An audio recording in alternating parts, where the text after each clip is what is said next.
Muchos venimos a un retiro como este, a veces forzados, ¿sí o no? Yo así vine en mis primeros retiros forzados. Yo no creía que esto que hablaban de Jesús iba a trabajar, iba a servir. Yo no creía, o más o menos creía, pero me quería resistir porque yo decía, man, if I go to church and if I give my life to God, I can't drink, can't get high, can't do anything. Es lo que pensaba yo, no voy a poder hacer nada. Pero ahora comprendo que si tú haces Jesús la solución, vas a tener algo por dentro que se llama paz. Amén. Ok. Está un poco recio el micrófono, no sé si le pueden bajar un poco. ¿Quién sabe lo que es los 10 mandamientos? Todos sabemos, ¿verdad? Amarás a Dios sobre todas las cosas, número 1. No tomarás el nombre de Dios en vano, número 2. Santificarás las fiestas, número 3. Honrarás a tu padre y tu madre. No matarás. Sabemos todos los 10 mandamientos, amén. ¿Son fácil cumplir los mandamientos? No. Yo diría que son imposibles sin Cristo Jesús en tu vida, amén. Esa fue mi experiencia, una frustración con estos mandamientos que siempre me ponía en cara a mi mamá. ¿Por qué no haces esto? ¿Por qué no amas a Dios? ¿Por qué no vas a misa todos los domingos? Una frustración. Pero me faltaba algo, que es Cristo Jesús. Pero ahora, ¿cómo entraron los 10 mandamientos? Más o menos les voy a explicar un poco.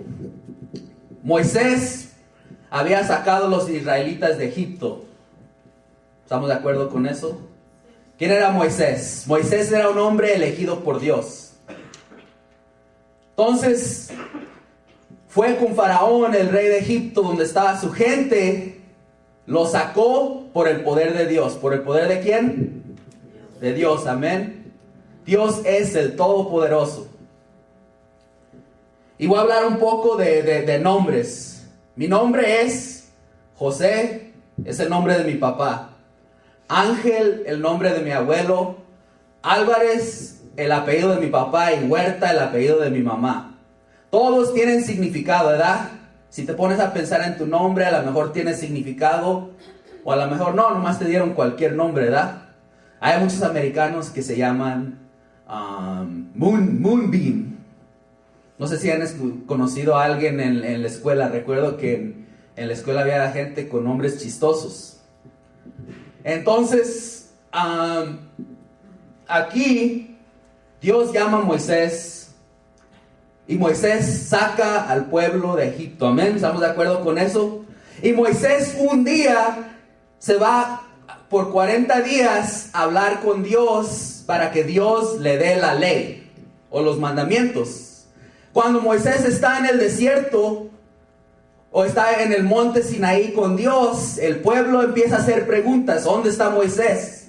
¿Qué pasó con él? A lo mejor le picó una araña y se murió. A lo mejor se fue otra vez para Egipto. Empezaron a hacer preguntas. ¿Dónde está Moisés?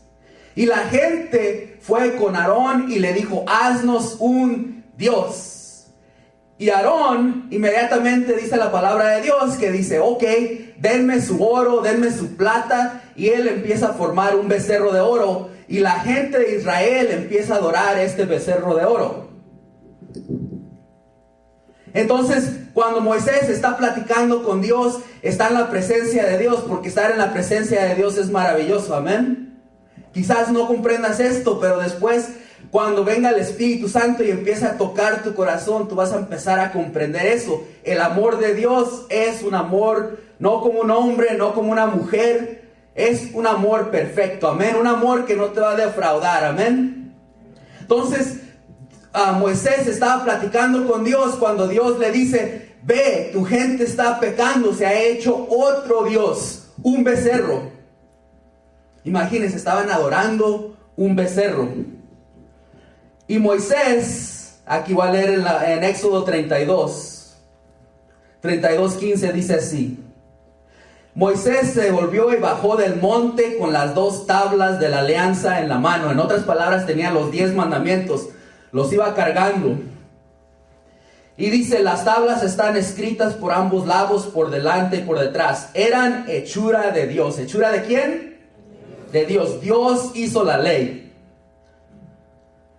Al oír Josué el griterío del pueblo, dijo a Moisés, se oyen gritos de guerra en el campamento. ¿Ustedes creen que la gente estaba peleando? They were having a party, right? Se oyen gritos de guerra en el campo. Contestó él, no es grito de victoria, no es grito de derrota, son otros cantos lo que oigo. Al acercarse al campamento y ver el ternero y las danzas, Moisés, enfurecido, tiró las tablas y las rompió al pie del monte. Después agarró el ternero que habían hecho, lo quemó y lo trituró hacia hacerle polvo. Luego esparció el polvo en agua y se lo hizo beber a los israelitas. Entonces estaba enojado Moisés, estaba frustrado. Él pensaba que la gente estaba agarrando la onda, que estaba aceptando a Dios, el Todopoderoso, el que los sacó de Egipto, que ellos iban a dar gracias por lo que habían recibido, liberación, que todos necesitamos liberación, amén. Si me pongo a pensar en mi vida pasada, yo a la edad de 21 años, cuando conocí a Dios, necesitaba la liberación de Dios. Y en el transcurso de caminar hubo momentos donde yo me olvidaba de Dios, o donde yo decía, Dios no me quiere, Dios no hace nada por mí. Fácilmente cuando pasaban problemas me olvidaba de Dios. Gracias a Dios que me empecé a instruir en la palabra de Dios, empecé a conocerlo más por medio de la oración, amén. Entonces dice aquí, ellos se habían olvidado de Dios. Moisés estaba frustrado y dijo a Aarón, ¿qué te ha hecho este pueblo para que le hicieras cometer tan enorme pecado? El pecado era idolatría. Contestó Aarón, no te irrites, Señor, a Moisés le dijo. Sabes que este pueblo es perverso. Me dijeron, fabrícanos un Dios que vaya delante de nosotros, porque no sabemos qué ha pasado a ese Moisés que nos sacó de Egipto. Y yo les dije, quien tenga oro, que se desprenda de él y me lo dé. Yo lo eché al fuego y salió este ternero.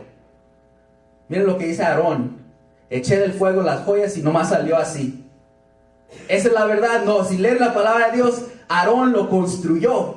Lo hizo también él conociendo a Dios.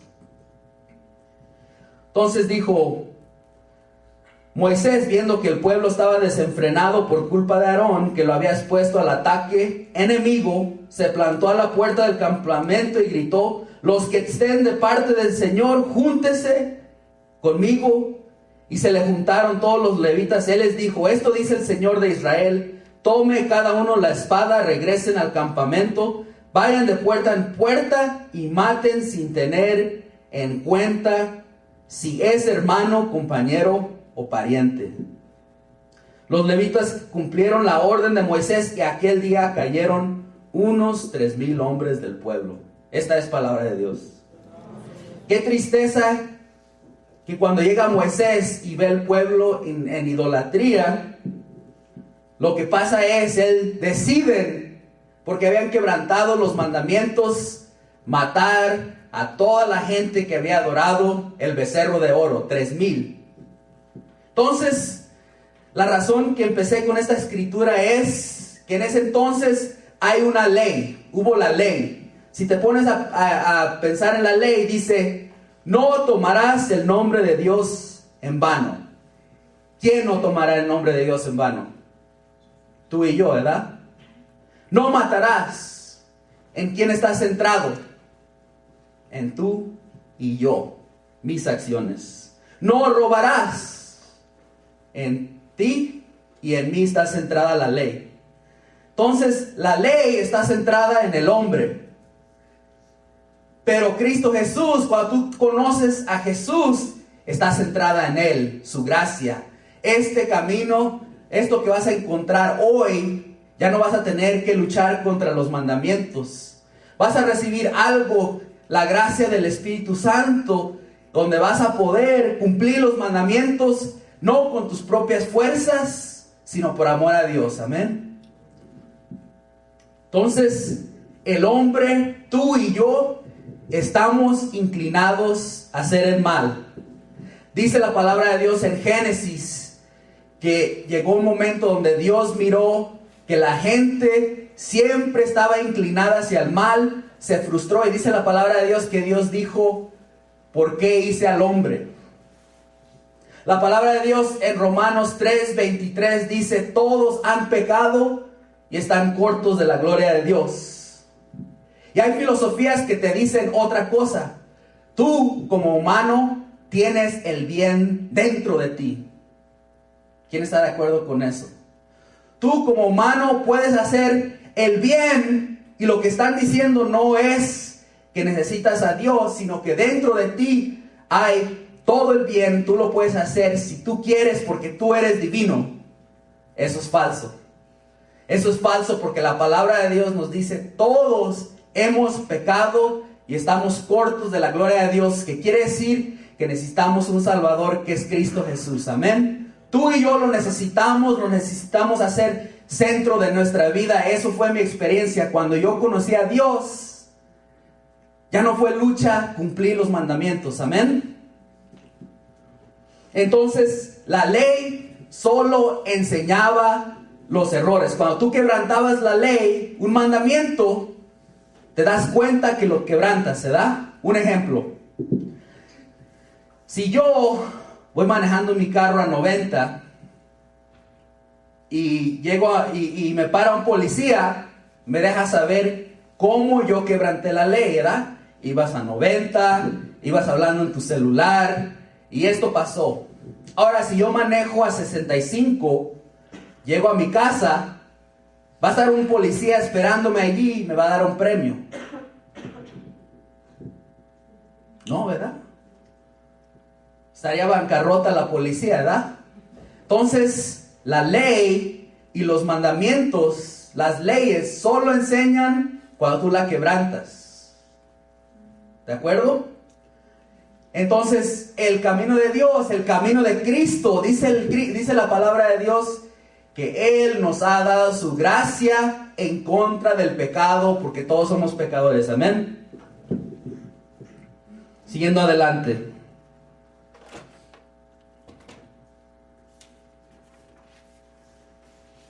A mí me encanta esta escritura en Juan 1.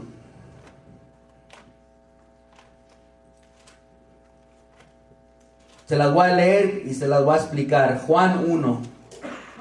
Para los que trajeron su Biblia. Juan 1:1.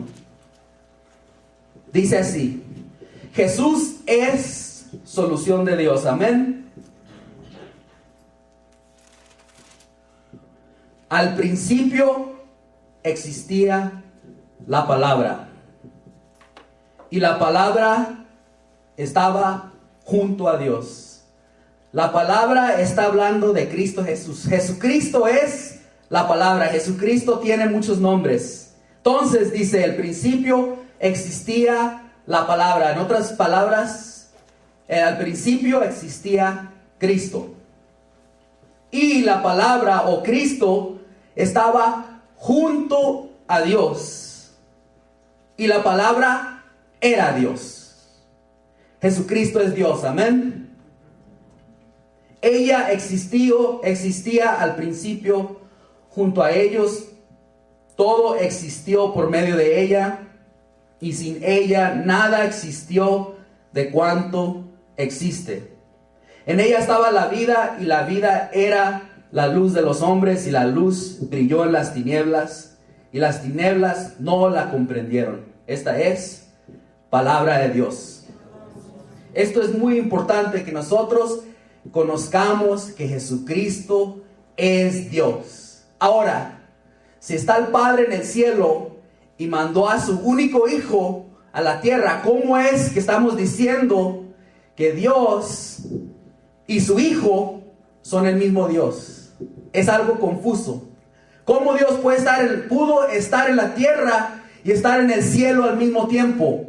Porque es Dios, puede estar en dos lugares al mismo tiempo. Un ejemplo: yo soy consejero, yo soy terapista. Entonces, cuando yo soy terapista, estoy haciendo este papel, pero sigo siendo José. Cuando llego a mi casa, tengo una hija de 15 años, en ese instante soy papá. Ahora, cuando soy consejero, ¿dejo de ser papá? No, porque si me habla mi hija al trabajo y me dice, hey, I need money, I need shoes, o algo así, ahí soy papá. Entonces, en ciertos instantes estoy haciendo un papel, pero sigo siendo